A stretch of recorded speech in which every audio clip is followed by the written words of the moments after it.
I think we can go ahead and get started here. Um, Hello, my fellow Ducks. For those of you that don't know me, I'm Josh Savvy. I'm president of the DC Ducks. I'd just like to say thank you for attending tonight's event and welcome. I know that the past few months have been a challenging time for many of us, and as a chapter, we have wanted to find a way to connect and build relationships with our fellow Ducks. Obviously, that's been challenging. But to do so, we've arranged a series over the summer we're calling our DC Ducks Digital Summer Series, with tonight's event being the first. We plan to host one event each month through September. We really hope that you enjoy tonight's event and that you join us for future events. Our next event will be on Monday, July 13th. More details on that to come, but please mark your calendars. Um, Additionally, we've been wanting to find ways to connect with people and help everyone. So to do so, if you're looking for an internship or job, or you know of an internship or job, please feel free to connect with us. We're going to find ways to post these opportunities. You can do so either by emailing me or emailing our chapter email account at dcducks@uoalumni.com. So with that, I'm gonna not waste any more time and turn it over to Emily Pearson, who has helped us organize this event. So Emily, if you'd like to go ahead and take it away. Cool. Thanks, Josh. Hello, all, and welcome. Thank you for joining us wherever you may be. My name's Emily, as Josh stated. I am a recent UVO grad of 2019. We are very excited tonight to have Troy Elias, Associate Professor in the Advertising Sequence in the School of Journalism and Communication at the UO. He's here to speak with us today on behalf of the DC Ducks alumni group. His research focuses on identity, media effects, and attitudes related to climate change mitigation. Professor Elias aims to help climate change organizations, brands, and journalists understand how to include and communicate with communities of color. He has taught courses in visual communication, advertising design and graphics, social influence, and new media effects, just to name a few, and is the lead advisor for the NABJ chapter at the U of O, or National Association of Black Journalists. As someone who has had the great pleasure of taking classes with Troy in what is now the recent past, it is easy to say that Troy, among students, has the ability to challenge, mentor, and befriend those who get to know him.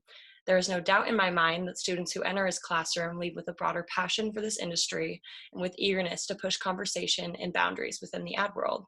So Troy, thank you for being here today. And with that, I will hand it over to you to get us started.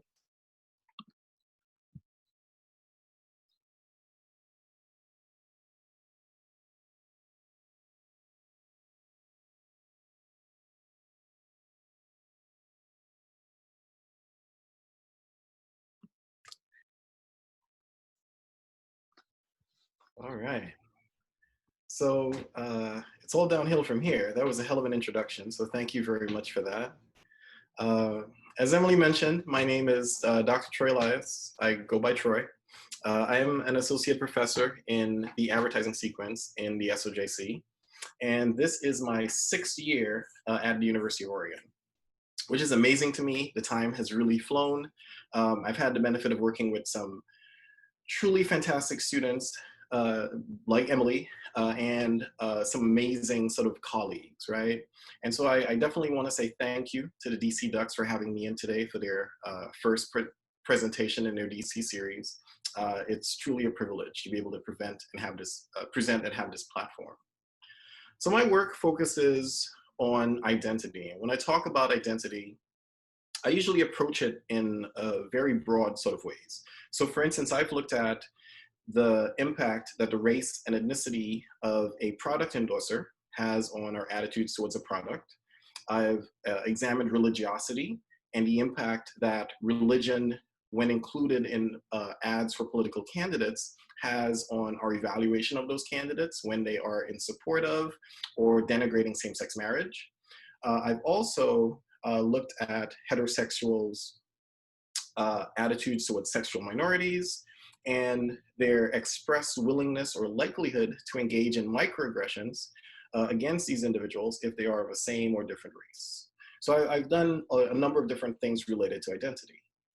Increasingly, however, my research has focused on climate change, and I'm not a climate change scholar, but I do study orientations around climate change and how different groups or different cultural enclaves have come to view this really important issue. And being a communication scholar, my focus is predominantly on the impact that media has in shaping those orientations. In terms of my education, I earned my PhD in strategic communication, my PhD and my master's from The Ohio State University. And it is at this point that people automatically start social distancing from me, even pre-COVID. But I am a Buckeye. I also graduated from an HBCU, which is a historically Black college and university, located in Orangeburg, South Carolina, by the name of Claflin University, where I majored in computer science with sort of a official, unofficial minor in design. It was the first year of the design program, and I did all the courses. I don't know if it's on my transcript as a minor though, so I like to state that very explicitly. So before I moved to South Carolina for college, I spent the first 19 to 20 years of my life living on an island. I'm from Trinidad and Tobago, and some of you may have heard of it, probably in connection to something called Carnival. That's a pretty big deal there. Or you may have heard of us in conjunction with love and passion for soccer. We love soccer, we're just not very good at it, right? Just check the world rankings. It's kind of our claim to fame. We love it, not very good at it. And so this is Trinidad. It's right off the coast of Venezuela. In fact, if you stand at the most southwestern point of Trinidad, you could actually see the coast of Venezuela. And so in some places, it's closer to Venezuela than it is to Tobago. Trinidad is also just 11 degrees off of the equator. Where I live is, or where I'm from, is a city called Sangre Grande, which translates from Spanish to English to mean big blood. And it's a beautiful place, it's very green. The people are very genuine. It really reminds me of Eugene. Being the most southerly of all the Caribbean islands, Trinidad is often only marginally affected by hurricanes and tropical storms. However, in the past 2-3 years, what we've been seeing more and more is a much more direct, destructive impact that these tropical storms and hurricanes are having on my island. And so most of my family still lives there. I have very close friends who live there as well. And as you can imagine, this is not typically how my hometown looks. So this was Hurricane Maria in 2018 that had some really negative effects on my hometown. And then Maria moved up the coast, moved up the chain of islands, and was expected to hit St. Lucia very directly. I have a very close friend who lives in St. Lucia. However, Maria deviated off path and instead hit Puerto Rico directly, right? I also have a really close friend in the Bahamas, in the Great Guana Key. And a year after Maria, a Category 5 hurricane, Hurricane Dorian, hit the Bahamas head on. And this was the devastation that my friend recorded himself, right? And so when I think of climate change, I don't think of it as a very amorphous, distant sort of problem. It feels very close to me because it has a significant impact on the people that I care about and the people that I love. Now, the US is not exempt from negative impacts from climate change. In fact, in a government-sanctioned climate assessment study, it was determined that the US faces significant challenges from climate change in terms of energy production and use, in terms of natural resources, in terms of human health and wellness, and in terms of natural resources. Now, the solution to making or mitigating climate change is a collective response. It requires enough people doing the right things that actually will lead to a significant difference. It also requires unprecedented efforts. And so there needs to be loud advocacy, there needs to be public engagement, there needs to be cooperation among a number of stakeholders. So for instance, environmentalists and political leaders and policymakers, activists, and of course, at-risk populations. Now, one of the things that we do in academia, especially in the field of communication, is we examine, well, what's the impact that media has in getting people to do the things that they need to do to curb or mitigate climate change? And so there are a number of studies that have looked at, will looking at news, consuming media, will that lead to more engagement with climate change or less engagement with climate change, right? And it's a very logical question. For instance, most adult Americans gained their understanding of climate change from the media. And so there's implications here for public interpretation. There's implications here for legitimacy, for assigning meaning, for policy making. But the problem is, most of these studies have largely kind of looked at, well, does media use lead to greater or lesser trust in science, greater or lesser trust in scientists, certain attitudes to climate change? But what they have not done is really explained or scrutinize the process by which we go from caring and having these attitudes to actually engaging in specific behaviors that, that matter, right? Now, there are some studies that do, but for the most part, that's been missing. And so there are some criticisms for the field of communication as it relates to media effects work, media effects scholarship. For instance, it tends to show small effects. So if you were to think of media effects in terms of video games, there is this general sense that, hey, if you play violent video games, then you should have violent thoughts, violent behaviors, violent sort of emotions. But there are a lot of studies that show non-significant findings when it comes to that. And so to a large extent, there's some really kind of small effects that you see unless you do like a meta-analysis of the field, right? And then McGuire and Shrum argue that, well, part of the reasons that you see these small effects is potentially because we're looking at the population overall, as opposed to maybe looking at, well, does media work differently with different groups of people, right? And so maybe there are cultural groups that respond differently to different media messages.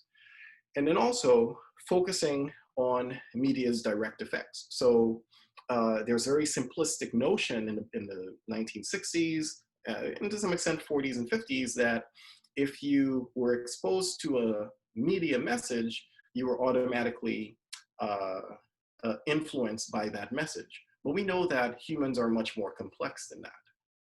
And so in support of this idea that maybe we should look at media's effects across different cultural groups, there's evidence that indicates that for the most part, there's huge sort of differences in how racial minorities and ethnic minorities view climate change as opposed to white audiences or white individuals. There's also tremendous differences in terms of their susceptibility to climate change. So people of color, for instance, are disproportionately exposed to environmental pollutants, including air and water pollution. African Americans in particular face tremendous risk from mortality from heat waves. Minorities are constantly facing labor disruptions and displacements. They lose their job if there's a particularly devastating climate event, and as a result may have to leave and move.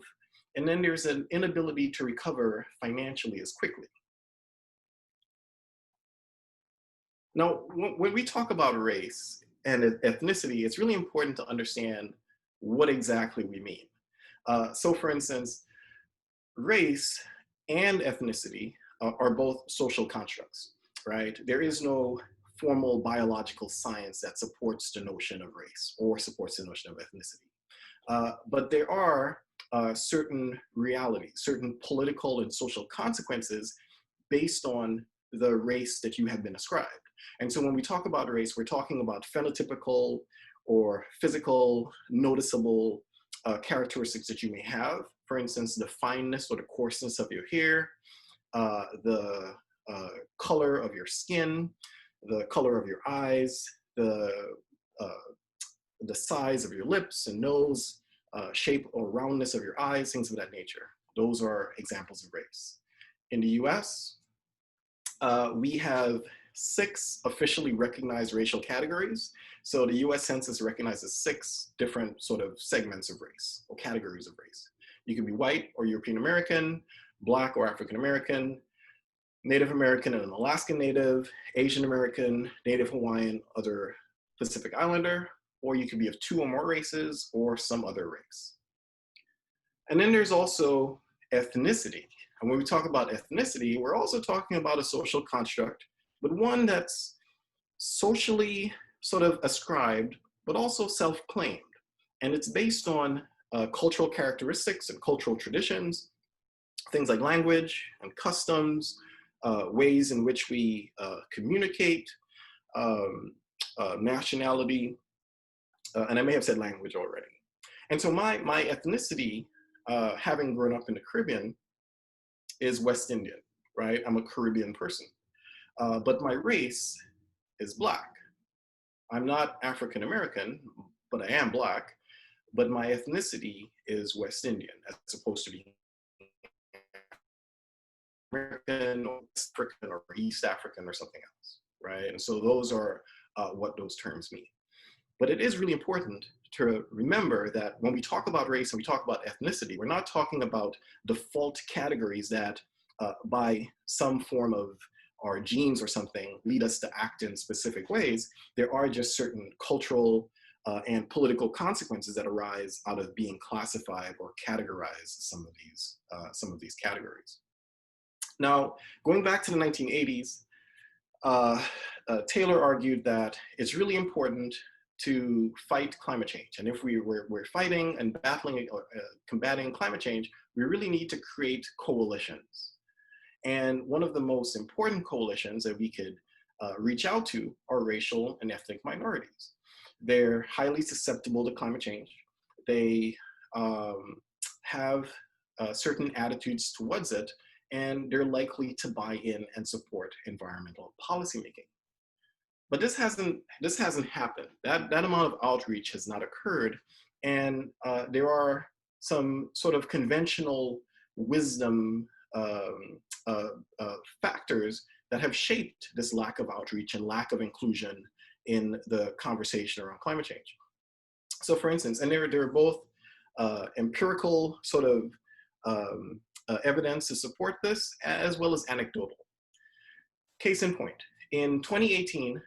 Pearson Schultz and some co-authors did this nationally representative sample.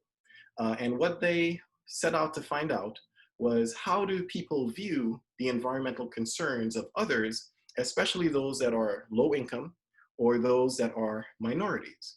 And what they found was that the US public underestimated the environmental concerns of people that were not white and people that were of low income. And they misperceive them as being lower than white Americans or more affluent Americans. And this occurred with both non-whites and whites, and with both higher and lower income individuals. And so what this means is that minorities, as well as non-Hispanic whites, believed that non-Hispanic whites, non-whites and poor Americans cared less about the environment.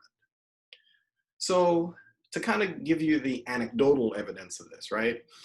In the World Economic Forum, I believe this was earlier this year, a picture was taken and posted by the Associated Press. And in that picture, they featured 4 relatively young, but very prominent climate change activists, right, from around the world. And then within a couple days of having posted that picture, Vanessa Nakate, a 23-year-old Ugandan climate activist, posted on Twitter the full picture and said, I don't know why this happened, but I had been cropped out of this conversation around climate change when I was literally standing right next to these very same climate activists, right? And so it's almost the perfect metaphor for what we see with climate change, where people of color are literally marginalized, right? Visually marginalized, right? It's just fascinating. The problem with that is that it is actually minorities who tend to support climate change and energy policies more than other groups, mainstream Americans or white Americans, if you will. They're more likely to support policies, even if it means personally incurring greater costs. And Hispanics, and there are also some, very specific things to different cultural groups. Hispanics are also significantly more likely than non-Hispanic whites to say the earth is warming because of human activities. And you're probably thinking that's a very low bar, but that's the starting point, right? And that the US should do whatever it takes to protect the environment. So in reality, minorities care, and they care a lot, right? And they care more than whites when you do some of these quantitative survey or public opinion polls. But the question now becomes, well, how do we take all of this caring? How do we take the passion that minorities have, and maybe the passion that segments of non-Hispanic white America has, and translate that into actions that actually can make a difference? And so to answer that question, we really have to start with, well, what leads people to take action? And so you can ask this question to just about anyone, and they'll probably tell you, I guess I could put that out to the audience if you want, if you had an answer to that, what leads people to take action?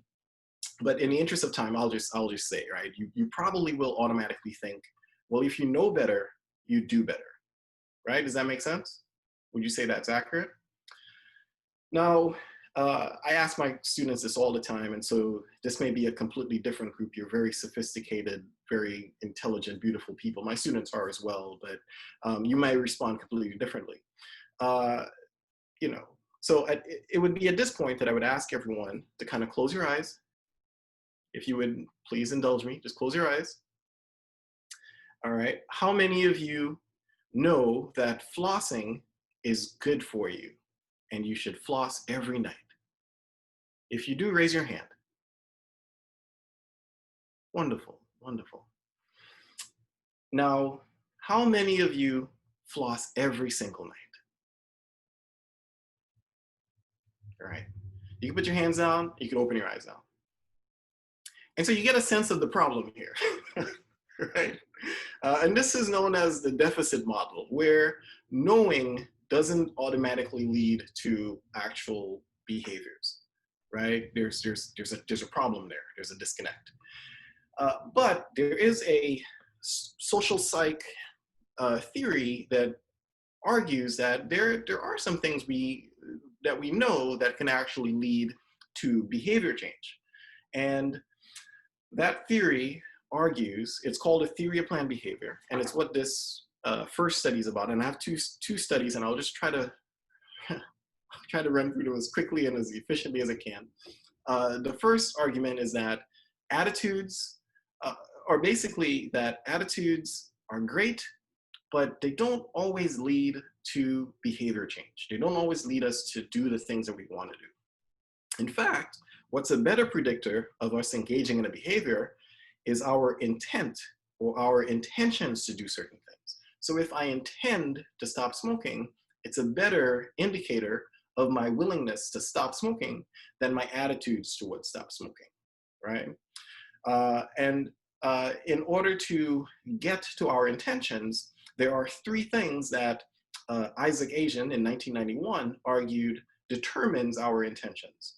Those are our attitudes towards a behavior, subjective norms, and perceived behavioral control. And I'll explain a little bit what those are. So this model has been very effective in terms of explaining a lot of different environmental behaviors. So our intentions to conserve water, to purchase sustainable food, to stay in a green hotel, to recycle. But the problem is, despite the popularity and the impact that this theory has, there's a lack of a connection between, well, we understand that attitudes are important. We understand that subjective norms are important and behavioral control are important. And they shape our intentions, which then shape our behaviors. But where do we get our attitudes from? How do we determine what subjective norms are and our perceived behavioral control? So I will explain what these are. When we talk about attitudes, we're talking about feelings that are a little bit more secure and stable than emotions, right? So I may not like a particular thing today, I may not like a particular thing tomorrow, but over the course of my interactions with that thing, I may really love it, right? And so it's a little bit more stable than emotions. Subjective norms refers to how do you perceive that the people that you love and the people that you respect, how would they want you to act? What are some of the actions they want you to adopt, right? And so if you're an environmentalist, maybe they want you to buy a Prius or a Subaru and move to Oregon, right? Maybe that's what it is. And then there's perceived behavioral control, which is this idea that, well, can I do these things, right? Do I have the power to buy an electric car? Do I have the money to buy an electric car? Do I have the ability to recycle, right? Is it me or is it environmental? Maybe where I live, where I lived in Florida, their recycling it required a greater effort than it does here in Oregon, right? And so those are the things that shape our intentions. And so the goal of my research in this particular study, and again, I'll try to skip through this really quickly so I can get to the second one, is really understanding, well, how does media connect with our attitudes? How does media shape our subjective norms? How does it shape our perceived behavioral control? So for instance, how do I know how I feel about eating less meat, right? So I know that eating less meat is good for the environment. I know that flying less is good for the environment.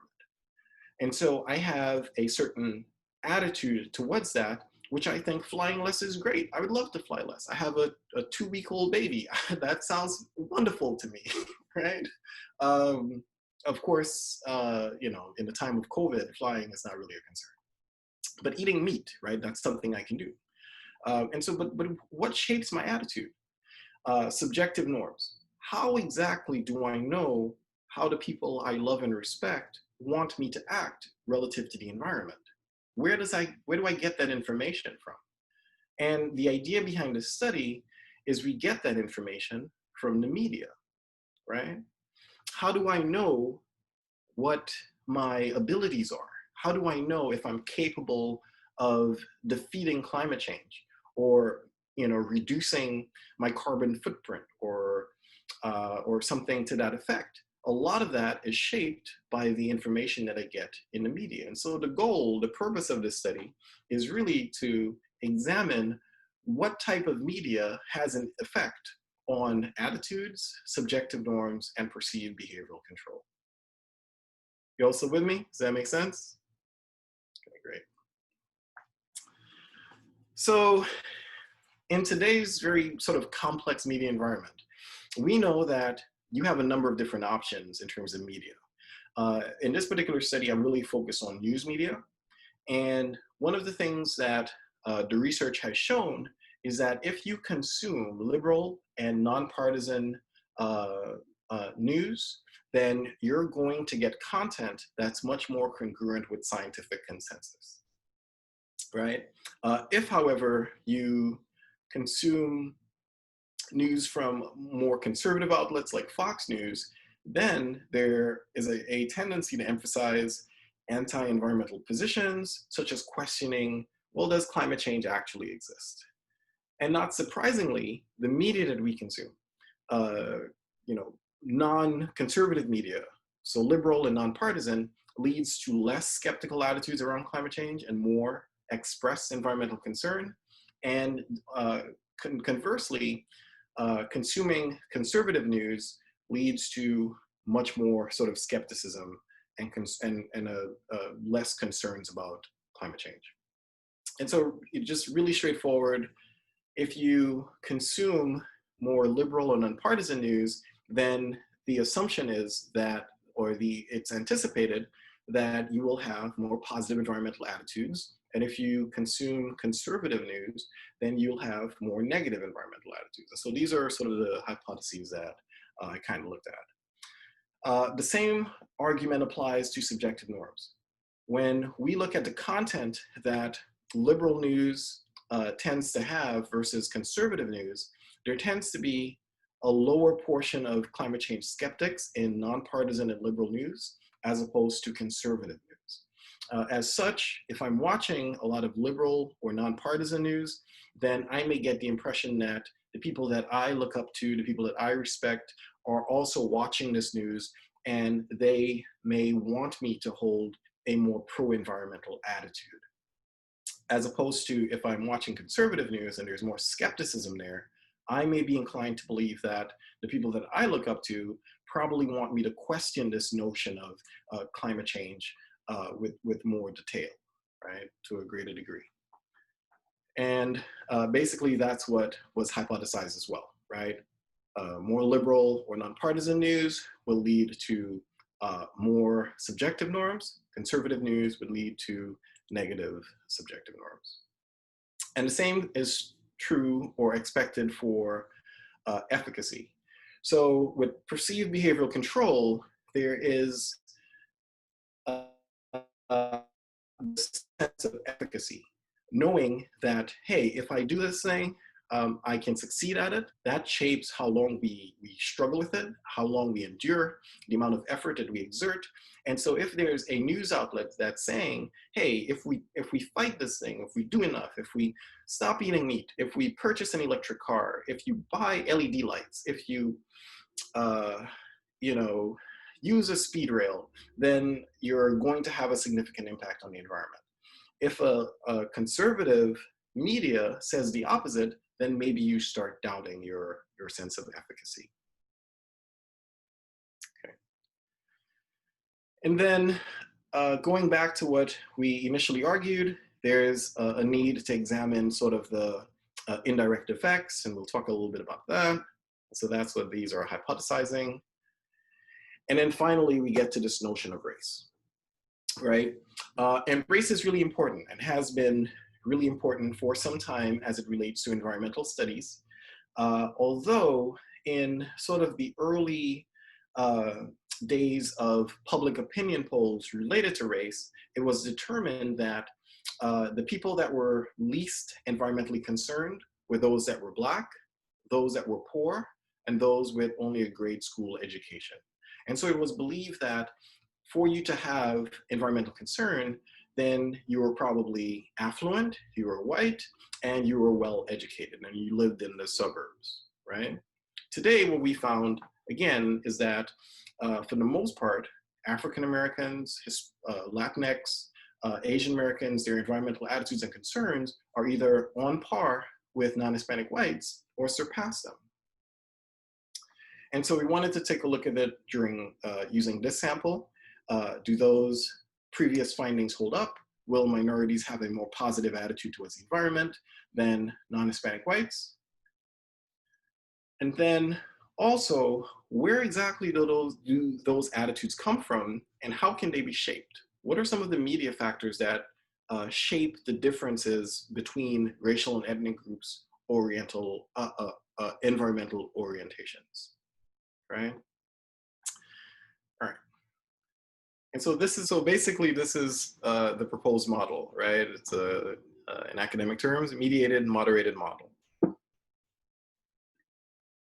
Right. The method, and I'll just really just kind of skim through this because I want to get to the second study. Basically what we did was we looked at 300 participants from 4 of the largest racial and ethnic groups. A limitation of the study, we did not use Native Americans, and that's something I would like to focus on in the future.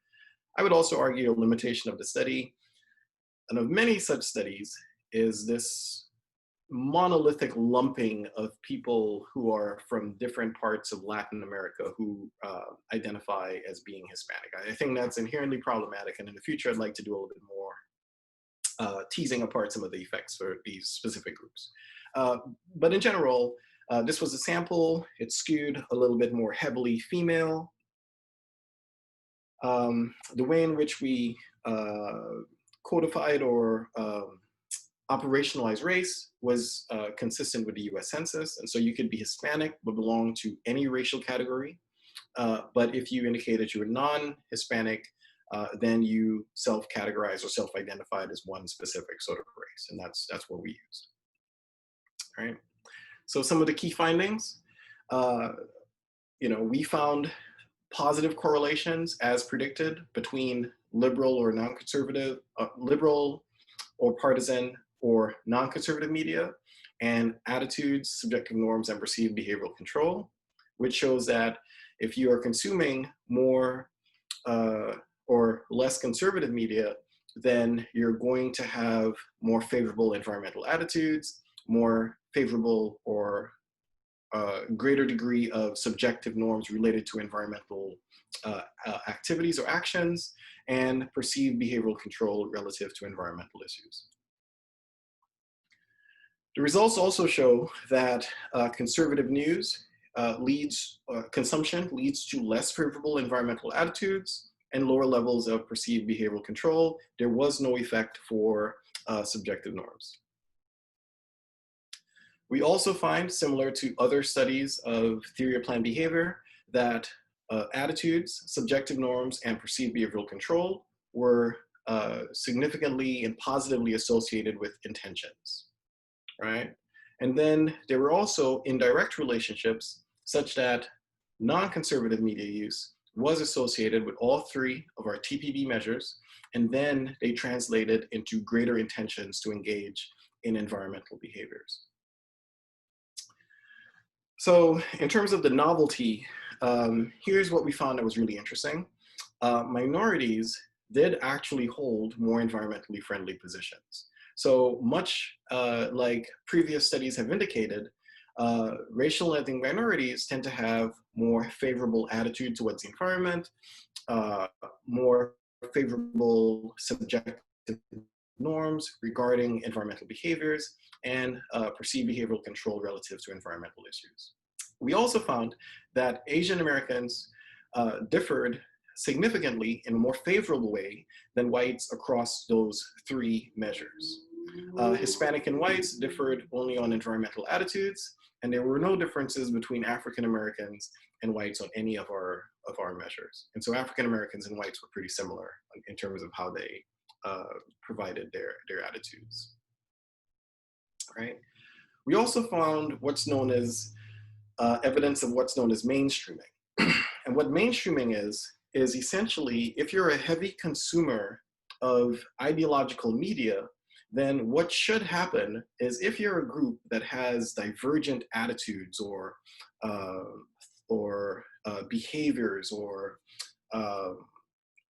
beliefs about a specific topic, by consuming a heavy dose of media that's similar, it'll bring you closer to a specific point. And that's what we found relative to white Americans who moved closer to Asians and Hispanics, the more non-conservative news that they consume. That was also the case for their perceptions of behavioral control. And we found the opposite effect for Hispanics. And so when Hispanics consumed conservative news, it shifted their environmental attitudes down to that of white Americans, right? And so this is what we found, basically. By consuming more non-conservative media, it led to non-Hispanic whites adopting environmental attitudes that were in line with Asians and Hispanics. And it also shifted their perceptions of behavioral control. So the more liberal or nonpartisan media that white individuals consume, the more it brings them in line with the attitudes and perceptions of behavioral control that minorities have. On the flip side, the more conservative media that Hispanics consume, the faster it brings them down to the perceived behavioral control that whites tend to have.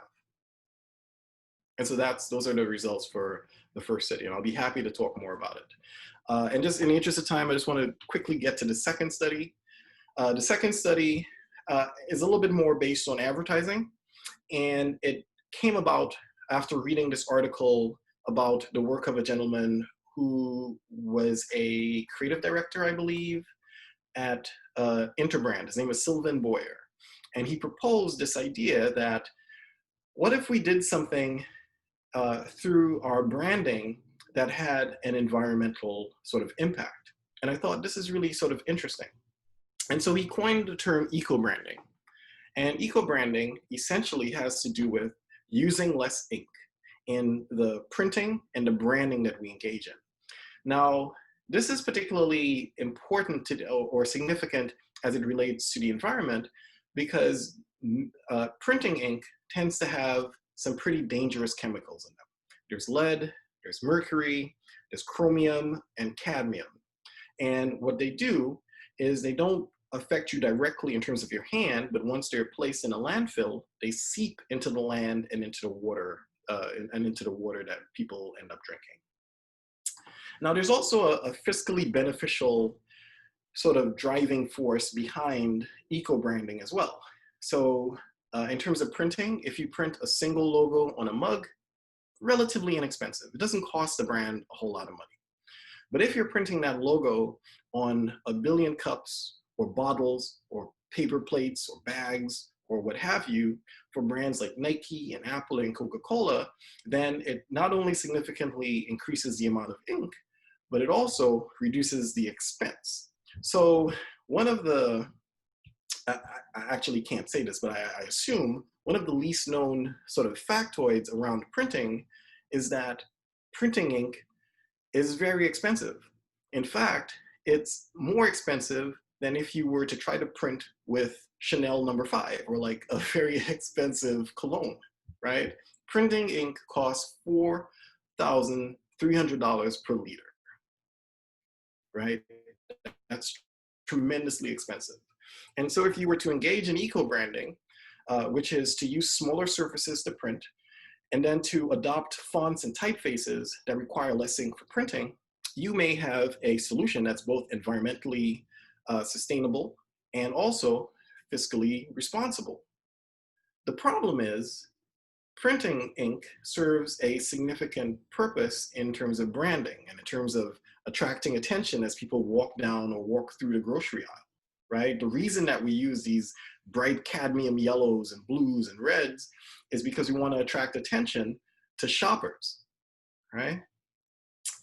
But the notion of getting rid of dangerous ink is not new. It's been around for a while.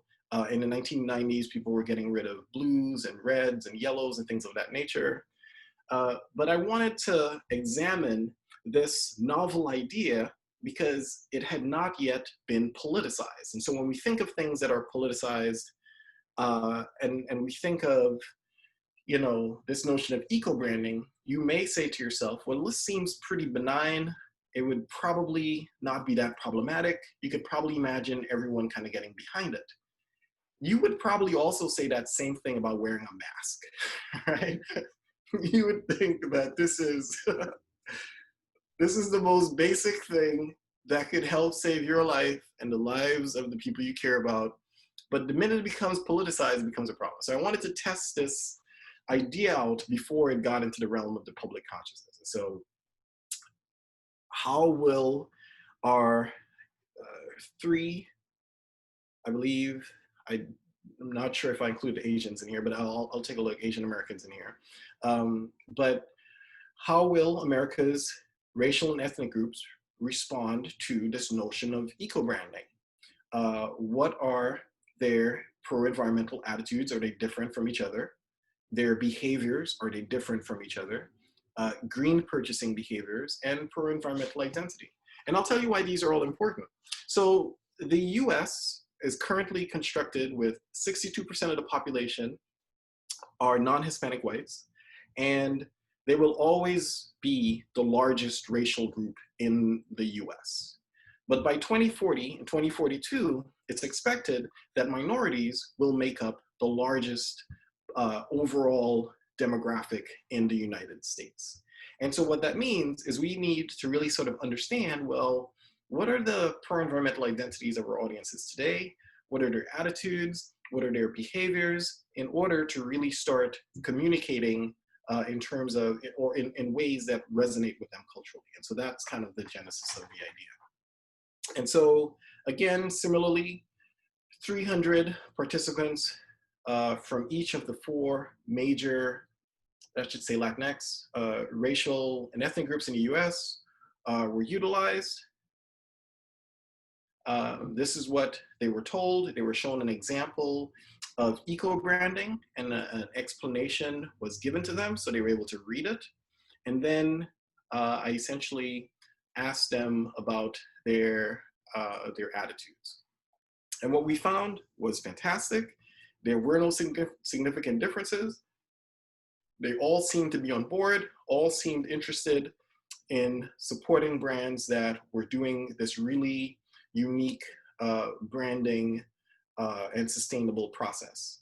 Now, to be honest, this is still just a survey. Asking people their opinion is a lot different than testing it out, and that's going to be the next stage. And then we also found, again, that minorities are really driving this sense of concern about the environment, in particular, Asian Americans and Hispanics. They seem to be well ahead of the curve. And so on that note, I'd like to conclude. I have been asked to give a shout out to the Center for Science Communication Research, which is this really fantastic organization that's headed by Dr. Ellen Peters, who is fantastic. And if you're looking for really interesting research, if this sort of research piques your interest, you may want to consider reaching out to her and getting in touch with some of my colleagues, like Dave Markowitz and Autumn Schaefer and Max Foxman, and the list goes on. So on that note, I'd like to thank you and open the floor for any questions you may have.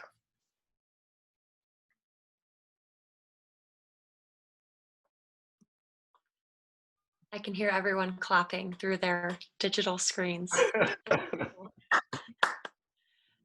Troy, that was awesome. And everyone that's listening, please feel free to, there's a chat option at the bottom, and you're more than welcome to type questions into the chat box. For now, I have a few that were messaged to me during your presentation, so I'll kick off with that. Is that cool, Troy? Sure, yes. So this one's actually my question. So a lot of what we have learned in what feels like the last couple of months with COVID and with Black Lives Matter movement is it feels as though it takes something massive, something huge and in our face for us to actually do something, and in your words, persuade our intent. So what are ways that we can be promoting this knowledge that we've learned today from you in our everyday actions in our communities and at our jobs? Well, I think you answered the question, right? So I think Deb Morrison, the chair of the advertising sequence, says every time she speaks, she's going to include some knowledge that relates very specifically to climate change, because we really just kind of need to have these reminders. And I think that's the approach. COVID is terrifying. It's affecting a lot of families and a lot of lives. And I think we're on track for, is it 130,000 deaths by October? That's horrifying. But it might be one of the first dominoes, right? COVID is terrible. Climate change is also horrible. And we're heading down that exact same path. And so unless we start taking actions, we're going to end up in a position that we don't want to be in. And so I talked about knowledge as a challenge for, how we decide or whether we decide to engage in climate change. And to some extent, I may have been a little bit flippant with like, okay, knowing more may not be important, but it is really important. And what's really important about it is understanding the relative actions that we can take, how taking one action may be better than another. And the only way we learn those things, because we can't trust the media to kind of give us that information. The media is still really kind of focused on, is climate change generated by human beings or not? It's here. And we've got to push the conversation further to, well, what do we need to do? What do we need to do as a collective? What do we need to do as groups of people? What will it take? And so one of the things that I failed to mention is that the intentions that I was really interested in and that we used in that study were things that focused on volunteering your time, donating money, emailing a local government representative, and I'm forgetting one because I'm an old man with a kid now, and I'm forgetting one. But those are the type of actions, or attending a community rally. Those are the type of actions that we really need that can help make a difference. Does that answer your question? Yeah, definitely. Thank you. I do see another question. Did you drill down into age groups within the various races? If so, what did it show across generations? We did use age, but more as a covariate, and I did not look at it across different sort of specific categories. I think, not I think, but the research is relatively clear. Young people tend to be much more involved in climate action and climate activism. Older demographics seem to be a little bit more skeptical. There's also the white male effect. And again, this is not me making this up. These are literal terms that have been coined in literature that shows that for some reason, white males tend to feel less risk about this notion of climate change, right? And so those are some of the things that we know. I have to go back into that data and take a closer look at age, but I'm guessing it would probably reinforce kind of what we've seen before. But great question.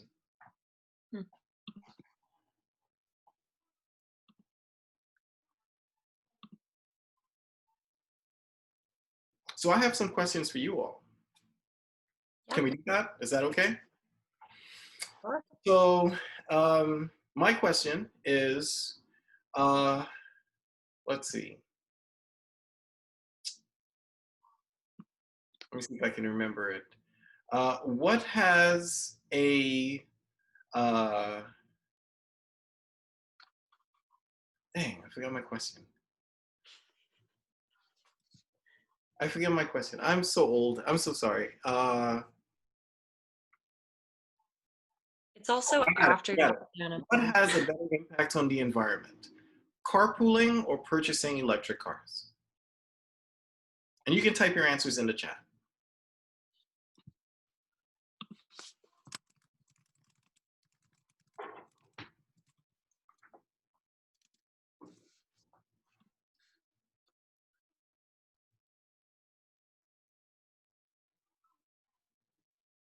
I can't see the chat from here, so can someone tally up what the responses are? Carpooling or purchasing an electric car?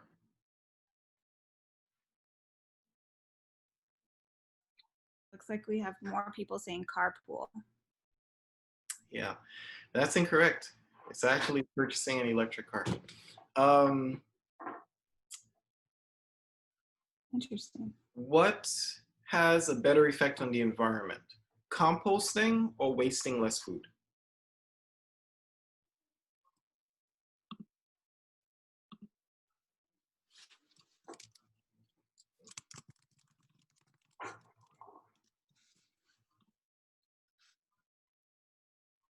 part census is wasting less food. All right, you all got that one. Good. I had a third one, but that's the one that I forgot earlier. So I might have to come back to you all on that one. But yeah, but see, these are sort of the dilemmas that we kind of have, right?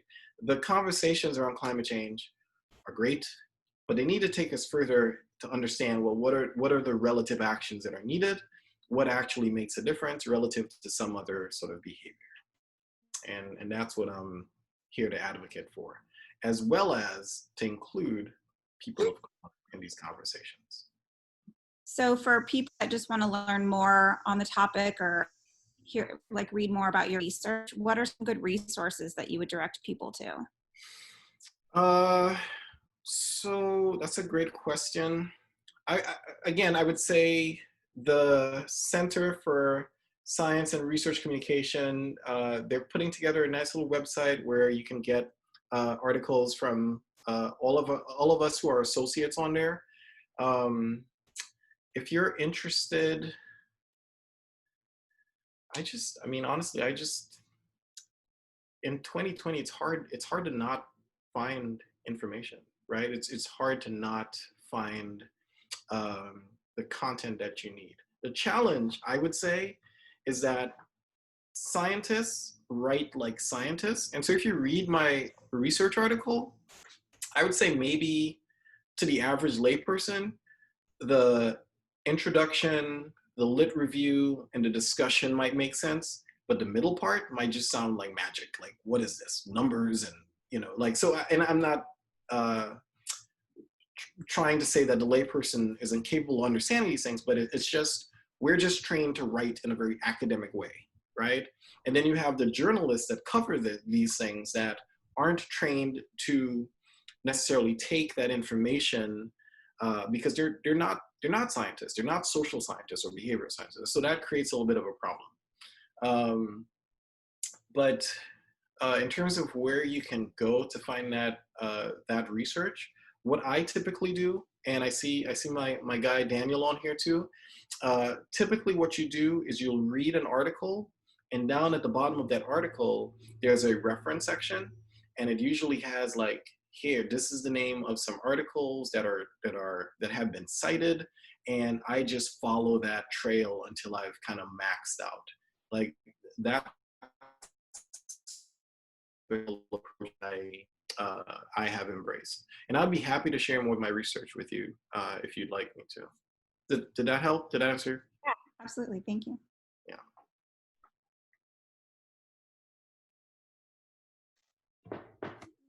Great. Well, thank you so much, Troy, for joining us this evening. That was very informative, and I know for all of us out here in DC, it's really great to know, what professors on campus are researching and what students are learning.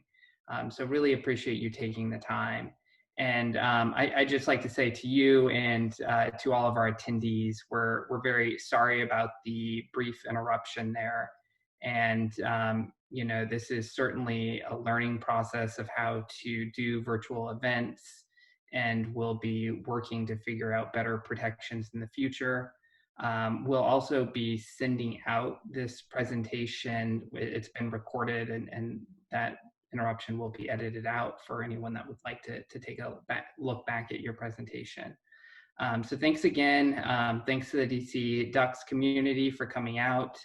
Our next event will be on Monday, July 13th. So stay tuned for details of that. We'll be posting on our social media accounts and sending out newsletters as things are finalized. Thank you, and have a good night, everyone. Well, thank you all for having me. This was great. I really appreciate it. Hopefully I didn't put you all to sleep. Thank you very much. I really appreciate it. Thank you. Thank you so much. Troy. Good to see you. Take care. Take Bye. care.